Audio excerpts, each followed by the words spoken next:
ఆదిలాబాద్, కుమ్రంభీం, ఆస్ఫాబాద్, మంచిర్యాల, నిర్మల్, నిజామాబాద్, జయశంకర్, భూపాలపల్లి, ములుగు, భద్రాద్రి కొత్తగూడెంతో పాటు హన్మకొండ, వరంగల్, జనగాం, మెదక్, కామారెడ్డి, ఖమ్మం జిల్లాలో ఇవాళ భారీ వర్షాలు కురిసే ఛాన్స్ ఉందని వాతావరణ కేంద్రం తెలిపింది.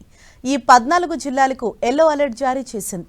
ఆయా జిల్లాలో గంటకు 30 నుంచి 40 కిలోమీటర్ల వేగంతో ఈదురుగాలులు వీస్తాయని చెప్పింది. ఇక హైదరాబాద్లోనూ ఇవాళ రేపు వర్షాలు కంటిన్యూ అవుతాయని వాతావరణ కేంద్రం తెలిపింది. పలుచోట్ల భారీ వర్షాలు కురిసే అవకాశం ఉందని హెచ్చరించింది. ముఖ్యంగా కుమ్రంభీం, ఆసిఫాబాద్ జిల్లాలోని బెజ్జూరులో అత్యధికంగా 24 సెంటీమీటర్ల వర్షపాతం నమోదైనట్లు వాతావరణ శాఖ ప్రకటించింది. ములుగు జిల్లాలోని వెంకటాపురంలో 23 సెంటీమీటర్ల వర్షపాతం నమోదైంది. ఈ భారీ వర్షాల కారణంగా పలు లోతట్టు ప్రాంతాలు జలమయమయ్యాయి. వాగులు, వంకలు పొంగిపొర్లుతున్నాయి. ప్రజలంతా అప్రమత్తంగా ఉండాలని, నదులు, చెరువుల వద్దకు వెళ్లొద్దని అధికారులు సూచించారు. అత్యవసరమైతే తప్ప బయటకు రావద్దని, తగిన జాగ్రత్తలు తీసుకోవాలని హెచ్చరించారు.